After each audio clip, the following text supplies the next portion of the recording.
ಗೊಂಬೆ ನ್ಯಾಯವನ್ನು ಬಂದಿದ್ದಾನೆ. ಆತನನ್ನು ಕರೆಯಿರಿ. ಪ್ರಭುಗಳಿಗೆ ಪ್ರಣಾಮಗಳು. ಮಹಾರಾಜ, ಈ ಗೊಂಬೆಗಳನ್ನು ಕೊಂಡು ನನ್ನನ್ನು ಕಾಪಾಡಬೇಕು. ಗೊಂಬೆಗಳು ಚೆನ್ನಾಗಿವೆ. ಇವುಗಳ ಬೆಲೆ ಎಷ್ಟು?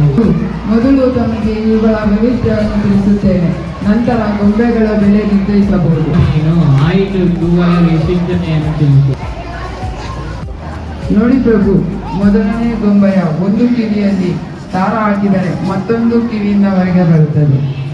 ಇನ್ನು ಎರಡನೇ ಗೊಂಬೆಯ ಒಂದು ಕಿವಿಯಲ್ಲಿ ದಾರ ಹಾಕಿದರೆ ಬಾಯಿಯಿಂದ ಹೊರಗೆ ಬರುತ್ತದೆ.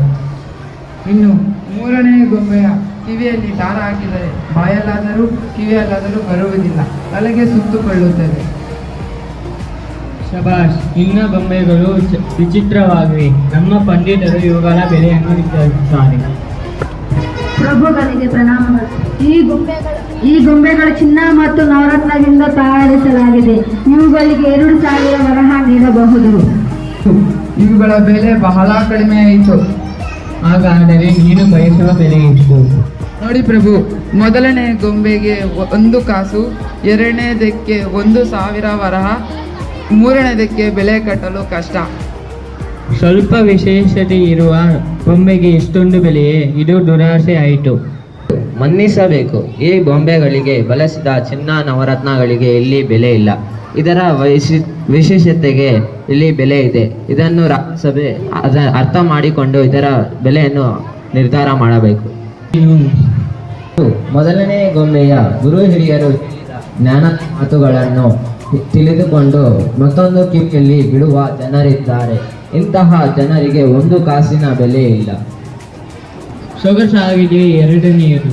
ಕೇಳಿದ ಮಾತುಗಳನ್ನು ಇತರರಿಗೆ ಹೇಳುವುದು ಅವರಿಗಿಂತ ಉತ್ತಮವರೆಂದು ಸೂಚಿಸುತ್ತದೆ. ಸ್ವಾರಸ್ಯಕರವಾಗಿದೆ. ನಂತರ ಮೂರನೆಯ ಗೊಂಬೆ ತಾನು ಹೇಳಿದ್ದಂತೆ ತಲೆಕೊಂಡು ಅದರಂತೆ ನಡೆಯುವವರನ್ನು ಸೂಚಿಸುತ್ತದೆ. ಬೆಲೆ ಕಟ್ಟಲು ಸಾಧ್ಯವಿಲ್ಲ. ಬಲೆ ಕಾಳಿದಾಸ ಬಲೆ ಚೆನ್ನಾಗಿ ಅರ್ಥ ಮಾಡಿಸಿದೆ. ಈ ಗೊಂಬೆಯ ತಯಾರಿಕ ಸಾಮಾನ್ಯ ಶಿಲ್ಪಿಯಲ್ಲ. ಇವನು ಕೇಳಿದ ಹಣ ನೀಡಿ ಅವನನ್ನು ಸನ್ಮಾನಿಸೋಣ. ಧನ್ಯನಾದೆ ಪ್ರಭುಗಳೇ. ಮಹಾಕವಿ ಕಾಳಿದಾಸ ವಿದ್ವಾಂಸನ ಮುಂದೆ ನಾನು ಸೋತೆ. ನನಗೆ ಹಣ ಬೇಡ. ತಮ್ಮ ರಾಜ್ಯದಲ್ಲಿ ಮೂರನೇ ಗೊಂಬೆ ಎಂಥ ಜನ ಹೆಚ್ಚಿದ್ದಾರೆ, ಅದೇ ನನಗೆ ಸನ್ಮಾನ. ಧನ್ಯವಾದಗಳು. 3 ಚಿನ್ನದ ಗೊಂಬೆಗಳ ನಾಟಕದ ಪಾತ್ರ ಪರಿಚಯ. ರಾಜ ವಿಕ್ರಮಾದಿತ್ಯ ರಂಜಿತ್ ಕುಮಾರ್, ಕಾಳಿದಾಸ ಸೈಯದ್ ಸೈಫ್, ಗೊಂಬೆ ತಯಾರಕ ಮಹಾನ್ ತೇಜ್, ಪಂಡಿತರು ನವೀನ್ ಕುಮಾರ್, ಭಟರು ನಯನ್ ನಾಯಕ್ ಮತ್ತು ಚರಣ್, ಇತರೆ ರಾಜರು ಶ್ರೀಕಾಂತ್ ಮತ್ತು ಹರ್ಷವರ್ಧನ್ ನಾಯಕ್. ಈ ನಾಟಕದಿಂದ ತಿಳಿದು ಬರುವ ನೀತಿ ಏನೆಂದರೆ, ಈ ಸಮಾಜದಲ್ಲಿ ಕೆಲವರು ಹೇಳಿದ ಒಳ್ಳೆಯ ಮಾತುಗಳನ್ನು ಒಂದು ಕಿವಿಯಲ್ಲಿ ಕೇಳಿ ಇನ್ನೊಂದು ಕಿವಿಯಲ್ಲಿ ಬಿಟ್ಟು ಬಿಡುತ್ತಾರೆ. ಅಂತಹವರಿಗೆ 1 ಕಾಸಿನ ಬೆಲೆಯೂ ಇಲ್ಲ. ಕೆಲವರು ಹೇಳಿದ ಒಳ್ಳೆಯ ಮಾತುಗಳನ್ನು ಬೇರೊಬ್ಬರಿಗೆ ತಿಳಿಸುತ್ತಾರೆ. ಅಂತೆಯೇ ಇನ್ನು ಕೆಲವರು ಹೇಳಿದ ಒಳ್ಳೆಯ ಮಾತುಗಳನ್ನು ತಮ್ಮ ಜೀವನದಲ್ಲಿ ಅಳವಡಿಸಿಕೊಳ್ಳುತ್ತಾರೆ. ಅವರ ಭವಿಷ್ಯವನ್ನು ಉತ್ತಮಗೊಳಿಸುತ್ತಾರೆ. ಅಂತಹ ಜನರಿಗೆ ಸಮಾಜದಲ್ಲಿ ಗೌರವ ಮತ್ತು ಆಧಾರಗಳು ಸಿಗುತ್ತವೆ.